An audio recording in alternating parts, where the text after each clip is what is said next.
Hello నమస్తే, నేను journalist Srinivas. ఈరోజు న్యూస్ అనాలిసిస్లో దిశ పేపర్లో వచ్చిన వార్తను చూద్దాం. లోకల్ పోరుకు అడ్డంకులు ఎన్నో ఉన్నాయంటే ఎటు తేలిన బీసీ రిజర్వేషన్ల పంచాయతీ పార్లమెంట్ ఆమోదిస్తేనే రాష్ట్రంలో 42% రిజర్వేషన్ల అమలు. ప్రభుత్వానికి స్పష్టం చేసిన న్యాయ నిపుణులు తెలంగాణ చేసిన చట్టాన్ని నేటికి ఆమోదించిన కేంద్రం. జనగణనతోనే కులగణన చేస్తామంటున్న సెంట్రల్ సర్కార్.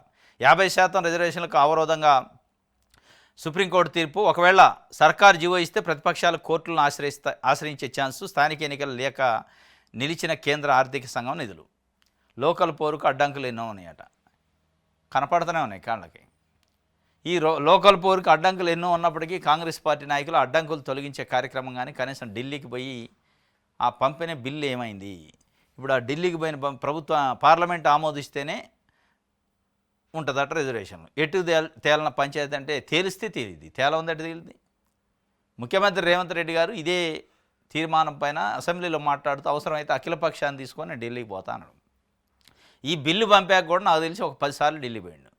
ఎప్పుడైనా మరి పట్టపోయి అఖిలపక్షాన్ని మోడీనో అమిత్ షానో కలిసి ఈ బిల్లు సంగతి ఏందని అడగాలగా, అడగరు. అది అక్కడనే ఉంటుంది, అది అక్కడ ఫైలు నిద్రపోతూ ఉంటుంది, వీళ్ళు తిరిగే చక్కర్లు కొడుతూనే ఉంటారు. అంటే బీసీలకు రిజర్వేషన్ల పైన అది తేల్చాలనే కమిట్మెంట్ లేనప్పుడు ఇక మరి లోకల్ బాడీ ఏమైంది? అడ్డంకులు ఉండకపోతే ఎడిపోతాయి. ఇప్పుడు ఏం చెప్తున్నారు? జీవో చేద్దామని వాళ్ళని అడుగుతున్నారట న్యాయ నిపుణుల్ని. ఇక అది ఇప్పుడు ఇచ్చేటట్టు లేదు కదా కేంద్ర ప్రభుత్వం. జీవో చేస్తే ఏమైతే ఆ జీవో మీద ఎవరో ఒకళ్ళు కోర్టు పోతారు, దాంట్లో డౌటే లేదు. ఇక 100% కోర్టు పోతారు, కోర్టు బ్రేక్ చేద్దాం. 50% సీలింగ్ దాటింది, ఇది జీవో చేయలేదని మళ్ళా మొదలుకొద్ది.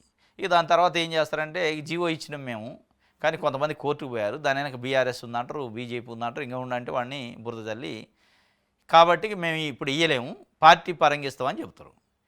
ఇది అంతా ఏడిపేదో. మరి మేము పార్లమెంటుకు పంపినాం, పండి అందరం పోదాం, ఒత్తిడి చేద్దాం, చట్టం చేపిద్దాం తమిళనాడు లెక్క అని తీసుకుపోతాడా? తీసుకుపోడు.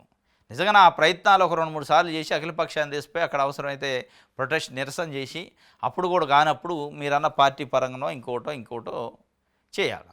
ఏది చేయలేని పరిస్థితి, ఏది చేయడానికి ముందుకు పోని పరిస్థితి ఉంది అంటే మరి మీకు ఎంత కమిట్మెంట్ ఉంది? కామారెడ్డి డిక్లరేషన్ 42% రిజర్వేషన్లు, ఈ అడ్డంకులు కావాలని మీరు సృష్టించి అడ్డంకులు ఉన్నాయని చెప్తున్నా అని కూడా ఒక డౌట్ వస్తుంది.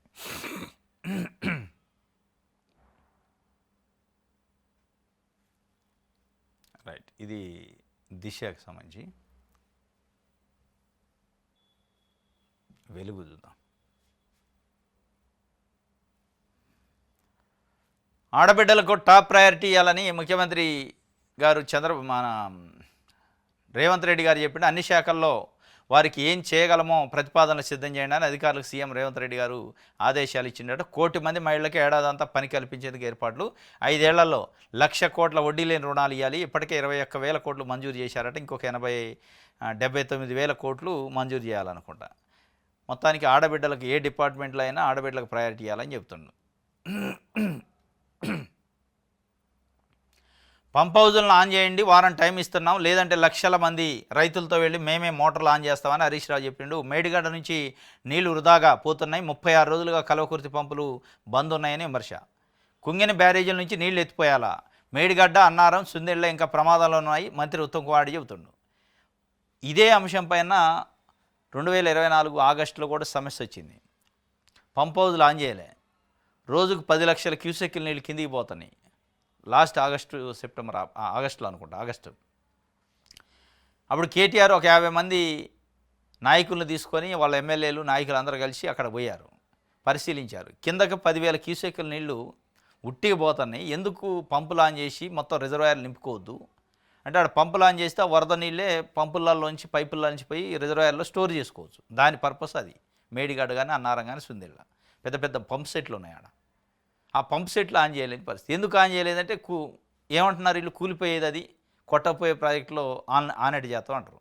అరే మోటార్లు ఆన్ చేయడానికి కూలిపోయేదానికి సంబంధం ఏంది? పొయ్యే వరదకి అడ్డంగా పైపులు ఉంటాయి, దాంట్లో మోటార్లు ఆన్ చేస్తే అయిపోయాయి. మరి అది కూలిపోద్ది అని ఇప్పటి నుంచి కాదు, 2023లో ఎన్నికలు అప్పటి నుంచి అంటున్నారు, ఇంతవరకు కోలలేదు. మరి ఇది నిజమా అబద్ధమా? ఇప్పుడు నిన్న మళ్ళీ హరీష్ రావు గారు కూడా అప్పట్లో కేటీఆర్ ఎట్లయితే వార్నింగ్ ఇచ్చిండు, నాయకులందరూ పోయి పరిశీలించి మీరు ఆగస్టు 2 కల్లా పంపులు ఆన్ చేస్తారా, నేనే 50,000 మందితో వచ్చి ఆన్ చేయాలని నాయకులను తీసిపోయి అన్నాడు. ఆ డెడ్ లైన్ పెట్టిండి వెంటనే నెక్స్ట్ డే పంపులు ఆన్ చేశారు. ఇవాళ మళ్ళీ హరీష్ రావు అదే సవాల్ ఇచ్చినండి, మేమే వారం టైం ఇస్తున్నాం లేదంటే మేము ఆన్ చేస్తామని. అంటే ప్రతిసారి బీఆర్ఎస్ వాళ్ళు వార్నింగ్ ఇచ్చిన దాకా కూడా గుర్తు లేని పరిస్థితే, అసమర్థత, అంత లేజినెసా, లేదంటే నిజంగానే మేడిగాడ కూలే పరిస్థితి. కూలేదైతే ఎప్పుడు కూలింది, ఎక్కడ కూలింది, ఏం అర్థం కావట్లే. ఇప్పుడు అన్నారం, సుందేళ్ళ, మేడిగడ్డ దగ్గర ఉన్న వాటి పంప్ హౌజుల నుంచి నీళ్లు లిఫ్ట్ చేసి మొత్తం ఆ రిజర్వాయర్లు ఏదైతే ఉన్నాయో ఆ రిజర్వాయర్లు నింపుకోవాలి కదా. నింపుకోలేని పరిస్థితి కూడా ఉంటే కూలేదానికి ఉన్న మోటార్లు వేసేదానికి సంబంధం ఉంటుంది అనేది ఇప్పుడు తెలంగాణ ప్రజలకు అర్థం కాదు. కూలుతుంది అంటున్నారు, అది కోలదు, ఇది లేదు, మళ్ళీ రిజర్వాయర్లు నింపుకోవచ్చు కాదు, ఎందుకు నింపుకోవట్లేదు అనేది మరి ఎందుకు బుక్ అవుతుండ్రో ప్రతిసారి ప్రభుత్వం అర్థం కావట్లే. హితీక్షాన్ని చంపింది చిన్నమ్మేనట, తోడికోళ్ల మధ్య గొడవలే హత్యకు కారణం, కోర్టులో 5 ఏళ్ల బాలిక మర్డర్ కేసులో కీలక మలుపు, సీసీటీవీ ఫుటేజ్ ఆధారంగా నిందితురాలని అదుపులో తీసుకున్న పోలీసులు. హితీక్షను అంటే కోరుట్ల, జగిత్యాల జిల్లా కోరుట్లో మర్డర్ జరిగింది. పాపం చిన్నారి ఆడుకుంటుందట, సొంత పిన్నే చంపేసిందట. తోడికోళ్ల మధ్య గొడవ, కత్తి తీసుకొని అవి కట్టర్ తీసుకొని కట్ చేసిందట గొంతు.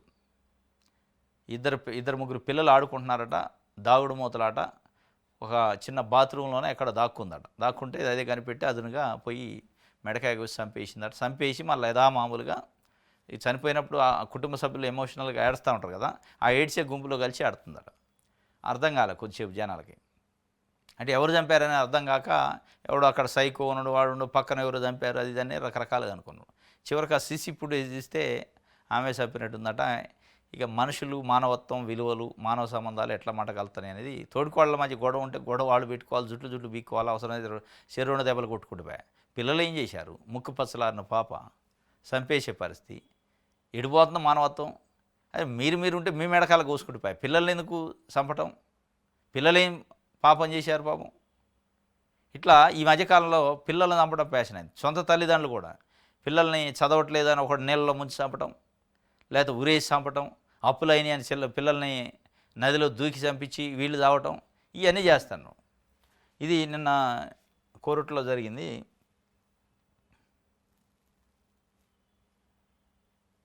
రైట్, ఆంధ్రజ్యోతి చూద్దాం.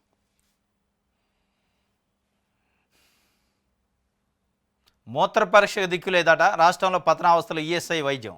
ఈఎస్ఐ హాస్పిటల్లో కనీసం పడుచుకుంటూ లేడట. గతంలో ఇదే ఈఎస్ఐ హాస్పిటల్లో మెడిసిన్స్ పైన పెద్ద కుంభకోణం జరిగింది, మందుల కొనుగోలులో చాలామంది జైలుకు పోయారు. అయినా కానీ ఒడుకు బుద్ధి రాల, మళ్ళీ అక్కడ మూత్ర పరీక్షకు కూడా దిక్కు లేని పరిస్థితి అట. ఈఎస్ఐ అంటే ప్రైవేటు ఉద్యోగాలలో పనిచేసే వాళ్ళకి ఈఎస్ఐ కట్ అయింది జీతంలో. ఆ కట్ అయిన బెనిఫిషియర్స్ ఎవరైతే ఉంటారో ఆ సందాదారులు, సబ్స్క్రైబర్స్ అంటారు వాళ్ళని, కస్టమర్స్, వాళ్ళకి చూడటానికి ఒక హాస్పిటల్ ఉంటుంది రాష్ట్రంలో. జిల్లాల్లో కూడా చిన్న హెల్త్ సెంటర్లు ఉంటాయి. వాళ్ళ జీతాల నుంచి డబ్బులు అయితే కట్ అవుతుంది కానీ ఆడికి వస్తే చూసే దిక్కు లేట, కనీసం మూత్రపరీక్ష దిక్కు లేదట. రైతులు ఆనందంగా ఉంటే బీఆర్ఎస్ నేతల కళ్ళమాట అని అంటుండే తుమ్మల నాగేశ్వరరావు గారు. అధికారంలో ఉన్నప్పుడు పట్టించుకోకుండా ఇప్పుడు మాటల. రైతు బంధు సొమ్ముని ఎప్పుడైనా 2 నెలల్లోపు వేశారా? బంధు పేరుతో ఎగ్గొట్టిన పథకాలు ఎన్ని? వ్యవసాయ శాఖ మంత్రి తుమ్మల నాగేశ్వరరావు గారు ఆగ్రహం వ్యక్తం చేస్తున్నారు. రైతులు ఆనందంగా ఉంటే బీఆర్ఎస్ నేతల కళ్ళమాట.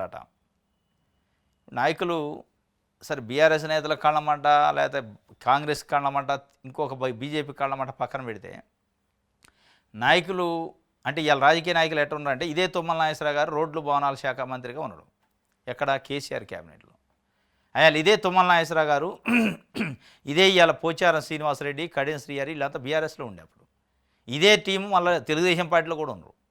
చంద్రబాబు నాయుడు గారు అద్భుతం, ఇక ఆయన అంత విజనరీ ఈ దేశంలో లేడు, మస్తు అభివృద్ధి చేశారని అప్పుడు చెప్పారు. అయ్యాల విన్నాం మనం.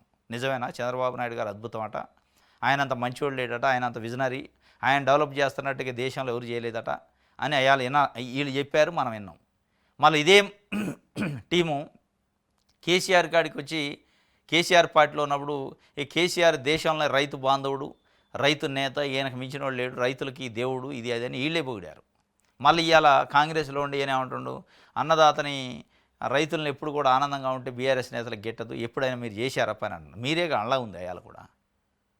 బీఆర్ఎస్ నేతలు పని చేయలేదు రైతుల కంటే, మీరు కూడా ఉన్నారుగా క్యాబినెట్లో, మీరు కడెం శ్రీహరి, పోచారం శ్రీనివాసరెడ్డి వీరంతా మొదటి క్యాబినెట్లో ఉన్నోళ్ళే కదా.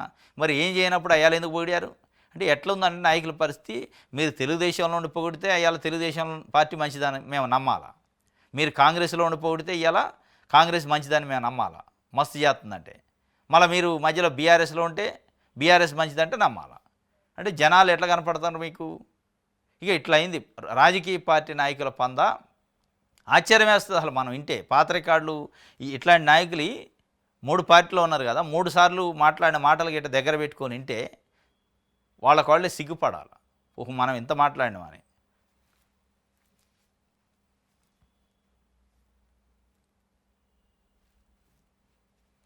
నమస్తే తెలంగాణ.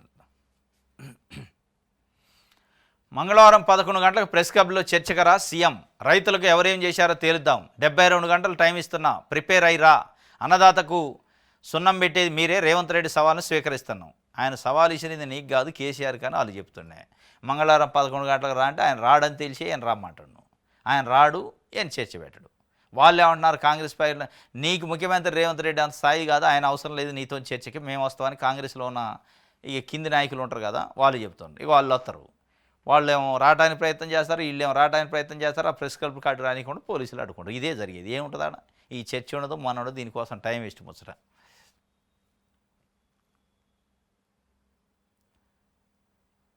ఆంధ్రప్రదేశ్లో కేసీఆర్ పథకం ఒకటి పెట్టారట. కేసీఆర్ కిట్ మాదిరిగా ఎన్టీఆర్ బేబీ అని అప్పుడు కేసీఆర్ పెట్టింది కేసీఆర్ కిట్ అని. గర్భిణీ స్త్రీలకి ఆ కిట్లో డెలివరీ అయినప్పుడు దానికి కావాల్సిన సామాన్లు అనేయటం, ప్లస్ ఒక 12,000 13,000 రూపాయలు పైసలు కూడా ఇచ్చే కార్యక్రమం. అబ్బాయి అయితే ఒక రకంగా, అమ్మాయి అయితే ఒక రకంగా ఇచ్చేది. ఆ స్కీమ్ ఇప్పుడు ఏపీలో పెట్టారట, ఎన్టీఆర్ బేబీ అని.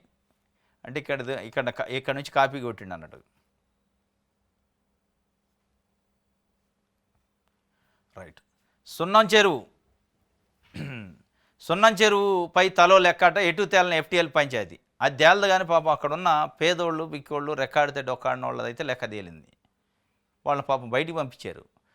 వాళ్ళు తినే కంచంలో సున్నం పోశారు, మన్ను పోశారు. ఇక లెక్క తేలట్లేదు అంటున్నారు. అంటే ఏ లెక్క తేలకుండా ఎట్లా కూలుస్తారు పాపం? చిన్న గుడిసెలు, చిన్న కుటుంబాలని వాళ్ళ నేల కూల్చి వాళ్ళ బజార్ని పడేసి ఇక లెక్క తేలలేదు అంటున్నారు. అసలు ఏ లెక్క, ఏ పత్రం, ఏ బౌండరీ లేకుండా ఎట్లా కూల్చిండో హైడ్రా రంగనాథ్ గారు. అసలు ఇవాళ దోషి ఎవరు? అసలు కబ్జా చేసిందోడు, ఇల్లు కట్టిందోడు వాళ్ళని వదిలేసి చిన్న కుటుంబాల పైన పడి దాడి చేసిన హైడ్రా రంగనాథ, కబ్జా చేసిన వాళ్ళ పాపం వాళ్ళు బాధితుల. ఇప్పుడు చివరికి ఏమైందంటే బాధితులే బలి అయిపోయారు. అసలు నిజమైనంగా చెరువులు కబ్జా చేసి ఫామ్ హౌజులు కట్టుకున్నోడు బాగానే ఉండు, కూల్చినోడు బాగానే ఉండు, బాధితులు దెబ్బతిన్నారు. ఇప్పుడు లెక్క తేలలేదని ఇప్పుడు చెప్తుండ్రు. చల్లటి కబురు, సాగు కబురు చల్లగా చెప్తుండ్రు. రైట్. సాక్షి చూద్దాం. ములుగుమాడు భూములు రీసర్వే చూడు. ఖమ్మం జిల్లా ఎర్రపాలెం మండలంలో గ్రామంలో పైలట్ సర్వే పూర్తయిందట. గ్రామానికి సరిహద్దులు, వాగులు, డొంకల ఖరారు, ప్రభుత్వము పట్టా భూముల వివరాలు పక్కాగా నిర్ధారణ. ఎట్టకేలకు నక్షా టిఫిన్లు తయారు చేసే పనిలో రెవెన్యూ యంత్రాంగం. ప్రభుత్వం ఆమోదం లభిస్తే గ్రామ పట్టం ఇక అధికారికం. దాదాపు 4 రోజుల పాటు శ్రమించిన రెవెన్యూ సర్వే ఏజెన్సీ సిబ్బంది గ్రామస్తుల సహకారంతో విజయవంతమైన రీసర్వే. అంటే భూములు రీసర్వే కార్యక్రమం ఎప్పుడో 50, 60, 70 సంవత్సరాల క్రితం సర్వే జరిగిందట. అప్పట్లో ఆ సర్వే జరిగి సర్వే నెంబర్లు కేటాయించి నక్షాలు మొత్తం తయారు చేశారు. దాని మీద డిపెండ్ అయ్యి అలా మొత్తం రెవెన్యూ వ్యవస్థ నడుతుంది. దాంట్లో అనేకం తప్పులు తడకలు ఉన్నాయి. ఈ మధ్యకాలంలో ప్రభుత్వాలు మారినప్పుడల్లా ప్రభుత్వ భూములు, ఎండోమెంట్ భూములు, వక్ఫ్ భూములు కాజేసే కార్యక్రమం చేశారు. కాబట్టి మళ్ళీ రీసర్వే చేసి అసలు ఎక్కడెక్కడ ప్రభుత్వ భూములు ఉన్నాయి, డొంకలు ఎక్కడ, రోడ్లు ఎక్కడ, అసలు గ్రామానికి సరిహద్దులు ఏంటి, దాంట్లో ప్రభుత్వ భూములు ఏంటి, అసైన్మెంట్ భూములు ఏంటి, లావన్ పట్టాలు ఏంటి, అన్నీ తెలుసుకోవాలని చెప్పి ఒక రీసర్వేని పైలట్ ప్రాజెక్టుగా ఖమ్మం జిల్లా మదిర కాన్స్టిట్యున్సీలో ఎర్రపాలెం మండలం అంట ములుగుమాడు అనే విలేజ్లో పెట్టారట. 1 మంత్ శ్రమించి మొత్తం ఆ గ్రామాన్ని పైలట్కి తీసుకున్నారు. అంటే ఒక గ్రామంలో ఇటు చేస్తే ఎట్లా ఉంటుంది, దీన్ని రాష్ట్ర వ్యాప్తంగా అమలు చేయడానికి చేసి 4 రోజులు రీసర్వే మొత్తం చేశారట. మొత్తం గుర్తించారట. డొంకలు, రోడ్లు, కాలిబాటలు, మొత్తం అసైన్మెంట్ ల్యాండ్లు అన్నీ గుర్తించి రెడీకి పెట్టారు. ప్రభుత్వం ఓకే అంటే దానికి ఒక బ్లూ ప్రింట్ ఇస్తారు, కొత్త నక్ష వస్తుంది. ఇక కొత్త నక్షాన్ని ఇప్పుడు నుంచి ఫాలో అవ్వాలి. ఇదే పద్ధతి రాష్ట్ర వ్యాప్తంగా రీసర్వే పెట్టాలని చూస్తున్నాం.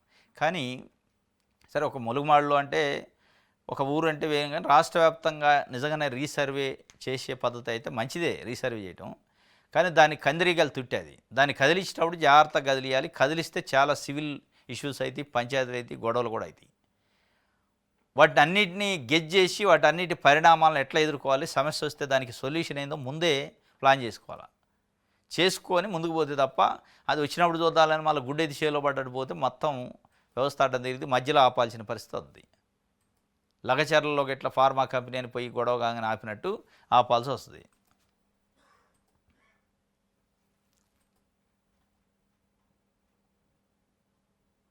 రైట్. నేడు ఢిల్లీకి సీఎం రేవంత్ పోతుండట. పలువురు కేంద్ర మంత్రులను కలిసి ప్రాజెక్టులకు నిధులు కోరే అవకాశం, వీలైతే పార్టీ పెద్దలను కలిసే ఛాన్సు. రేపు రాత్రికి తిరిగి హైదరాబాద్ వస్తారట. కేంద్ర మంత్రులను కలుస్తారట రేవంత్ రెడ్డి పోయి. మరి ఆ పోయేటప్పుడే ఈ అఖిలపక్షాన్ని తీసిపోయి బీసీ బిల్లుగా పైన కూడా మాట్లాడితే పోదిగా, మాట్లాడరు. రైట్. ఇది సాక్షికి సంబంధించి. ఈనాడు చూద్దాం.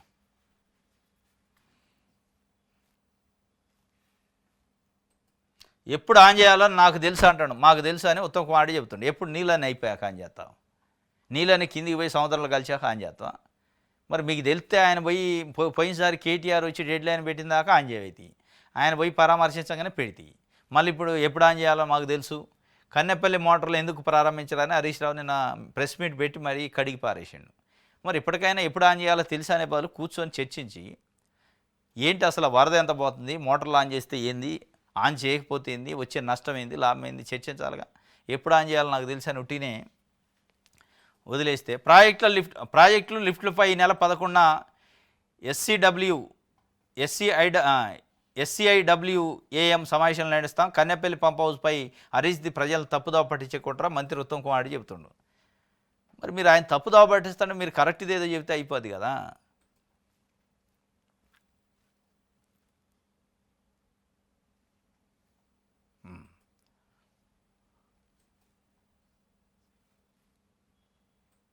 నెలాఖరులోగా పదవుల భర్తీ అట. వచ్చే నెల 30లోగా గ్రామ కమిటీల ఏర్పాటు, ఎంపిక బాధ్యత ఇన్ఛార్జి మంత్రులదే. కాంగ్రెస్ నేతలకు అధిష్టానం దిశానిర్దేశం చేసిందట.